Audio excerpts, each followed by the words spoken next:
concludes the wreath-laying ceremony. So this time we shall proceed to the next segment of this program. So once again, welcome to the commemorative program of the Summer Quincentennial Marker for the 503rd anniversary of the Guiuan part in the first circumnavigation of the world. 503 years ago on this day, the sick-tired, hungry, and dying crew of the Magellan Elcano expedition first sighted the island of Samar after a long and difficult voyage across the Pacific Ocean. The sighting of the eastern coast of Samar Island symbolized the Guiuan Island, brought hope and revived the spirits of our first circumnavigators. The Summer Quincentennial Markers, the very first in the route of Magellan in the Philippines. To give his welcome remarks, we have the Punong Barangay of Barangay Ngulos, Honorable Tomas L. Sumuray III. Let's give him a round of applause.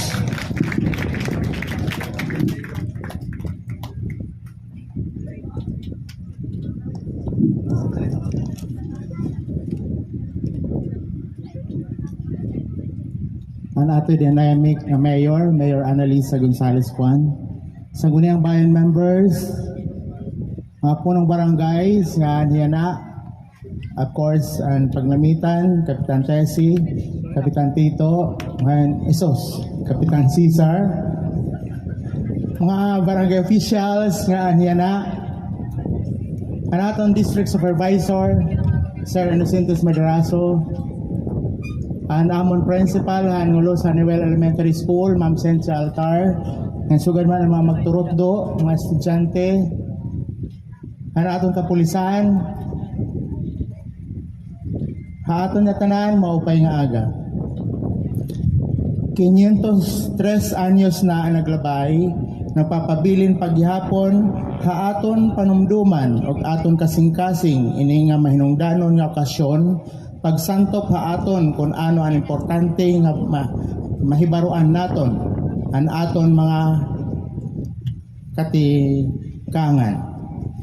Labi na good kung nadadabi ang istorya ang aton lugar, ang aton pagtuo ug aton kultura ug ang aton valor. Usang aton hingkakaptan nga valor ang aton ka mga painubsanon nga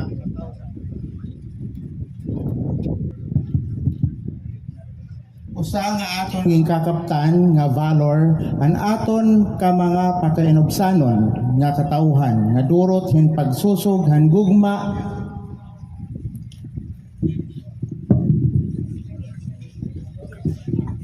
hin panagtawo bisan kun diri ta pa mangani naton mga kilala.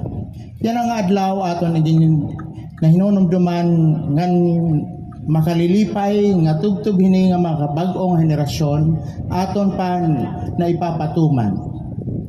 Kaangayan la nga aton pasalamatan ang aton mga kaganap, mga magturotdo, mga estudyante ug ang aton administrator nga ng Tourism Office sa Guiuan. Hinaot unta nga magpadayon kita nga mga sugad nga mga aktibidad. Damo nga salamat and welcome and mabuhay.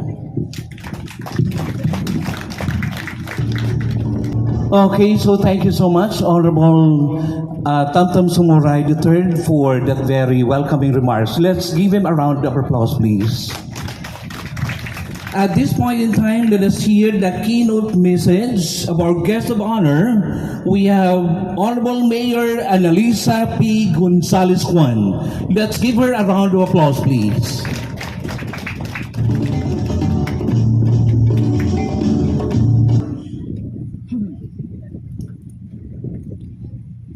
The barangay officials of the municipality of Guiuan who are here today, Konsehal Eric, Konsehal Aldous, Konsehal Mano Rohel, Konsehal Tonya, ABC President Charmaine Villar, Konsehal Caloy, and SK Federated President Honorable Dale Sumuray, Anaton PNP Chief of Police, Police Lieutenant Colonel Dexter Idilio, o ganiba pa nga mga police officers nga niya na. Of course, mga tinahod ko nga barangay kapitan han Kalikuan Island, unat kapitanan Pagnamitan, Kapitana Eben, Manatesi, Kapitan Hadbaras, Kapitan Gapate, Kapitan Hitngolos, Kapitan Tamtam Sumuray, of course, Kapitan Hansulangan, Kapitan Cesar Labutap, mga barangay officials, hiton magkaiba-iba nga barangay, hitbungto hiton Guiuan, labi na dinhi Kalikuan Island. Anaton na District Supervisor han Guiuan South, Sir Maderaso, o ganimo mga teachers, ang mga pupils, mga empleyado, nga igkasi ko empleyado, ha munisipyo, igkasi ko nagtratrabaho, ha gobyerno, ha iyong nga tanan, mga hinigugma ko, nga giwananon, maupay nga aga, ha aton nga tanan. Dako ko nga honor, nga anhi naliwat kita yana, nagsisilibrar hinusa nga importante nga nahitabo han kalibutan. Nga usa nga nahimuhin mga tawo, nga aton maikukumpara han pagtunob han tawo han habulan o han paglupad hin mga eroplano. Ini nga importante nga nahitabo dinhi aton. Ang primero nga biyahe paglibot han kalibutan, or the first circumnavigation of the world, is among the most essential things humankind has ever accomplished. Think about this. Huna-huna ata daw. Ante si Magellan nganin Elcano nga ng iya crew kinanhi linibot han South America. Diri hira maaram nga mayada usa nga napakadako nga dagat, kay hadto nga panahon waray maaram kun ano ini nga dako hindoro nga dagat. Ngayon na gintatawag naton nga Pacific Ocean. Hinpira ka centuries ang mga astronomers nga mga philosophers mayada neras dasiring hira nga kalibutan is flat, is spherical.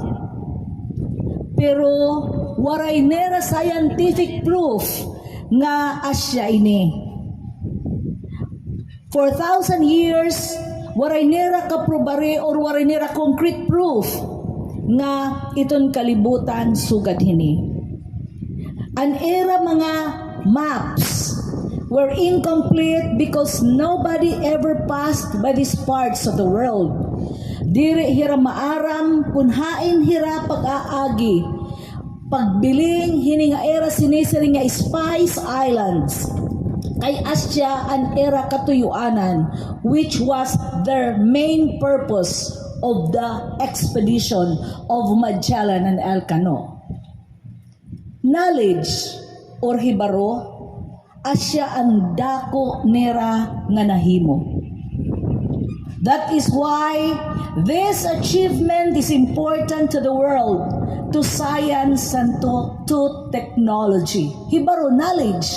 Tungod han paglibot ni Magellan, Elcano nga naniya mga upod, tikan ha Spain inabot tirangan hiya aton, nahibaruan nga may dangay ang dako hindoro nga ocean nga tinatawag nga Pacific Ocean nga hadto nga panaon waray maaram. Haaton dinhi Guiuan, dinhi haaton locally. Kay anuman nga ginsisilibrar ta ini kada tuig. Kay ano man aton mga bisita na kanhipaha aton. Kay ano nga hikita ang mga tao, ang mga aton mga local nga opisyalis nagpapakabutlaw pag-organisar ngan pagselebrar hini yana nga adlaw. 503 years na ang nakalabay tikan hankan Magellan pagduong dinhi haaton. To them it means salvation. Para era it was salvation. Ura-ura ang era butlaw, ura-ura ang era gutom, An ibangani nagkakamamatay na. Nangangaon na hirang kayatutan ng mga sawdust. In fact, there was an instance nga pag-agi nila dito hagwam kaya may ada man resistance sa mga tao because nag-try hira pag-udong pag-agi nila hagwam na may ada nera araway ngan damo ang nagkamamatay. Ang mga tao ni Magellan, ang mga crew, nagsiring hira kan Magellan nga Elcano. Kay waray ta namang pagkaon, pwede ininala ng mga tao nga nagkamamatay at pangaunon. So they were that desperate because they were hungry, so hungry, and they were about to die. You could just imagine, karuyag nila magkanibalize, kay karuyag nera ay tungodhan era gutom, tungodhan era desperation. Death was knocking at their doors. They were ready to eat anything. Let us imagine that. And so, when they saw Samar Island, ini, yan na nga aton yan na pinagtitigdungan. Salbar na hera, they thought. This is the first sighting. That's why we have the first marker. Ang sighting han Samar Island asya nga may naton, diliwaton ko may naton marker. Haaton, ano it karuyag sidngon hini? Why are we bringing flowers and wreaths to this marker? Why does this marker stand here in the first place? Why do we celebrate and commemorate the summer sighting, the Suluan anchorage, and the Philippine-Spanish contact in Humunhon? Kay ano nga naselebrar? Yan na tutulutat kin si selebrar. 16, sighting of Summer Island, Suluan, anchorage, pero waray hira waray hira doong, tungod kay kinita hirahan mga tao, nahadlok hira kay maybe ang nahitabo didto hagwam, bangin mahitabo, nga how dida, mag-aaraway naliwat. So, tapos, diniretsura nga to Humunhon. Dito hira naglanding han March 17, han March 18 naman, as ang first Filipino-Spanish contact. Ano its significance ni? Ano ka-importante hini haaton dini Guiuan? Para haakon personally, we are here because of the heart of our ancestors. Aani kita tungudhan klase han mga kasing-kasing han aton mga kaapuy-apuyan. Para haakon aani kita yana tungudhan mga kasing-kasing han mga kinaiya han aton mga kaapuy-apuyan. Asya ini it aton gan sa celebrate. Asya ini it aton na hinunumduman. Asya ini it aton gin dadayaw an mga kinaiya, an mga batasan, an mga kasing-kasing han aton mga kaapuy-apuyan. Humanity, panagtao, that is the heart of what we are doing today. Panagtao, an aton mga kinaiya, nga mga tao din Guiuan, nga may naton mag-upay nga mga kasing-kasing. Without the humanity that our ancestors in Suluan showed to the sick and dying foreigners in Humunhon, their bravery, their endurance would have ended and they would have come to nothing. Kung waray hanaton mga kaapuy-apuyan na Suluan, with their bravery, nga waray hira kahadlok pag-atubang han mga hagtaas nga mga Espanyol, nga mga busag nga mga Espanyol, iragin atubang warahira kahadlok. Because of that, naging may inuswagon ang paglibot han kalibutan han mga Espanyol. Gimpakaon hanaton mga kaapuy-apuyan, gintagan hinpaglaom, gintutduan kun hain nga dapit iton nga sinisiring nga Spice Islands. Diri ako bubutlawon pag binalik-balik hini nga istorya because it shows who we are, Guiuananons. I will never get tired of repeating this story over and over again because it shows who we are, Guiuananons, Istihanons, Samarinos, Filipinos in the grand scheme of things.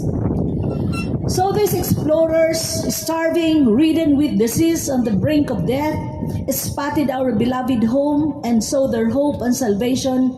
They dropped anchor off our beautiful tiny island of Suluan. But because they discovered that there were people living there, they wanted to avoid the same conflict they experienced in Guam and decided to land in Humonhon the following day, which according to their chronicler was uninhabited. Kinadtohira Humonhon kay gingkita nera ang Humonhon nga waray mga tao. But it was full of resources. They needed rest. They needed water. There was water. They needed food. And so they landed in Humonhon on March 17, 1521. Diri March 16. Hanuna, labi na gud ang kanta ni Yuyoy Bellamy, nasiri nga Magellan landed on March 16, 1521. But Magellan landed actually on March 17, 1521 because it was Saint Lazarus Day. Saint Lazarus Day, mga Kristiyano hira. That's why gingaranan nira ini nga mga isla, Summer Island, Humonhon Island, Suluan Island, gingaranan nirahin Island of Lazarus. When I was in Spain 4 years ago, ako nitong gingkita nga Island of Lazarus ini, Samar, Suluan, and Humonhon. Diri hira maaram, however, nga ang mga tao di nahasuluan nga ira iniiwayan asya bawo an magsasalbar ha era. Ang mga tagasuluan kinadto ha ira para manginano. Usa pa nga aton mga kinaiya ang panginano, unconcern, and care for others. Asya gud kita hini. It is our need to know coupled with readiness to be of service to others, even to our strangers. Our Suluanon ancestors most probably would have seen the ships that spent the night off their waters, then moved to Humonhon. They were curious to see and know who they were and what they were doing. Kay siyempre mga usyoso pagpapakita pala din sugading kadako nga barko nagaano daw lain din nga barko nasingan mga tagasuluan waray man duong nga era. So kinadtuhira panginano kumbaga yan nga panahon nan mamarites. Maaram kita nga tanan nga diri harumamay it pagtabok from Suluan to Humonhon. Ambot ko naka-experience na kamuhiton. Ako naka-experience na ako iton, and I do not want to travel that path again from Humonhon to Suluan unless itakpambot ura-urahin kadako. But because they knew these waters, kaya ang mga taga-Suluan maaramanhit nga dagat, they didn't hesitate to investigate. And what did they do? This is recorded by Antonio Pigafetta, the priest chronicler of the Magellan Elcano expedition. At first contact with the foreigners, our Suluan ancestors, Pigafetta said, they showed signs of joy. Nagpakita hirahin kalipay, hadira paghitapo. Pag-abot nga tuhan mga taga-Suluan, hira Magellan, ready pakipag-away. Ready na anira mga gadgets para in war because they thought that what happened in Guam will also happen in Humonhon. Kaya pag-abutan mga taga-Suluan, naka-smile. Ka-smile. So nasa ring hit Pigafetta, didahan iya surat because adto nga mga barko nga inabot may da nira permi para surat ang nahikatabo. Nasa ring nga pero pagkita nirahan mga taga-Suluan there was joy in their faces. Kumbaga, na-smile. Karang sikong diri away, an era biling, kundi friendship. Di ba kita, kita so ganit, may mga taga-Guiuan, kinaiya. Mga taga-Samar, makaharadlo kinagpapatron kita. Pag itpatron ni Tacloban, itpatron din haaton, diri sugad nga baa, Ginoo, nga tanan giniihaw. Iswaray naton mga mangungutang basta makapag nagtawla kita, makapagpakita la kita aton hospitality.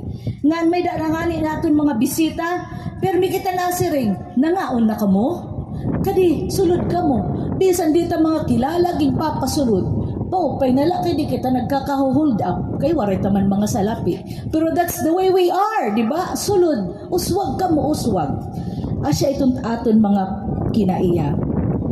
Waray akaaringit, not anger, not belligerence, which would have been fair and logical, because after all, these foreigners were trespassing.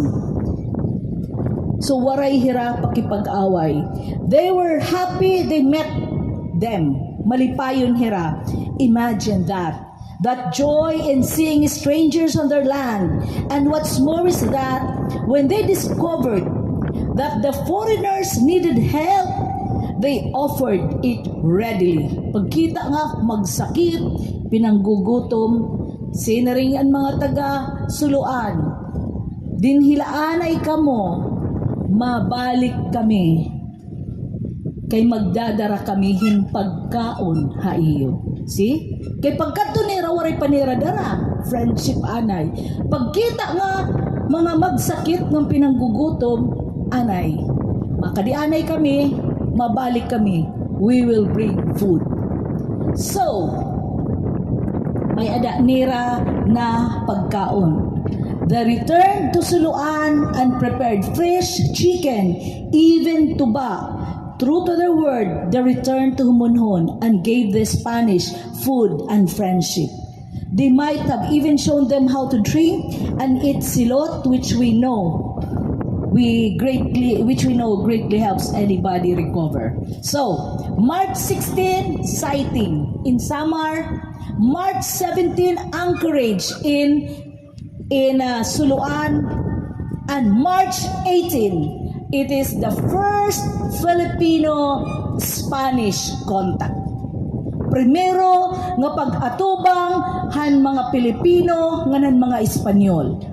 This is what we really celebrate, the first Filipino-Spanish contact. Hanuna nga mga celebration naton, hanwaray pa kita bubuligi han National Historical Commission of the Philippines, pero mila kita nasiring Magellan Landing. So, sumiring nga kita nga Magellan Landing, that is the perspective of the Spanish. Kinikita natin, it advantage sa era, Magellan landed, di ba? Pero, on our perspective, Filipino-centric perspective, it is the first Filipino-Spanish contact. Kay mga Pilipino man kita. Itatatagan ng importansya ang pakipagkita, han pakipagkita tan mga Espanyol. Hikita ang nakipagkita. Ayaw kita iton nga Magellan landed because that is for their advantage. Our advantage is we met them for the first time and we offered friendship and we offered food so that they will recover and they will be able to accomplish their mission. Anybody else would be surprised, but to us Istihanon and Guiuananons, batasan na naton ini. That is our normal day-to-day behavior. We are ready to help people, even those that we do not know. Hiara kita manginano, batasan naton pagsiring kad na pangaon, di ba? We know and are known all around the world for this unique hospitality and care for others. As init aton bisan la kita mga pobrihanon, we offer anything. We always try our best to make our visitors comfortable. Bis pangalit aton mga kwarto ginahatag ta itat mga bisita. It maupay nga kwarto ala, didi ka mo, bahala na kita waray pangaturugan, basta't aton mga bisita, maupay at mga kabutang. This is to me is a most worthy thing to commemorate. Up there with sending men to the moon, creating technology and marvels that will send human beings to Mars maybe, we are here rooting ourselves to who we are, what makes the best of us. We are human beings who know how to be human to others. Maaram kita makigtao. Maaram kita ngan binubuhat ta without question, without expecting anything in return. Bibinisayon ko, hira, dito ni mga langyaw, ira ginahambog, ang hingad to ni rahabulan, ang hingad to ni raha Mars, aad to pangani, ang nahingad to hirahan gihalalarume ang kadagatan, para kitaon adto nga Titanic. Pero hikita, simple lait aton mga kasing-kasing, an aton Panginano, hit aton igkasitaw. And to me, that is the most important of all. That to me is the heart of this whole endeavor. As the mayor of this humble town, I am very proud that I am a daughter of this kind of people. May we all recognize that and embody it in all the days of our life. Mga hinigugma ko nga giwananon, ngan mga istihanon, let us all be kind. Let us all be human. Damo nga salamat ka iyo nga tanan.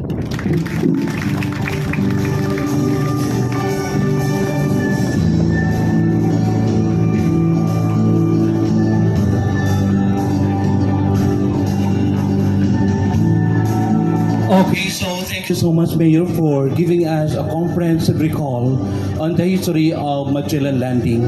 Now, ladies and gentlemen, I guess she deserves another round of applause.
Okay, so thank you so much. Dear pupils from Honeywell Elementary School.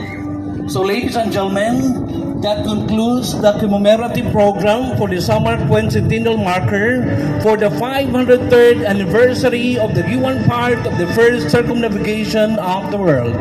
So let's give ourselves a round of applause.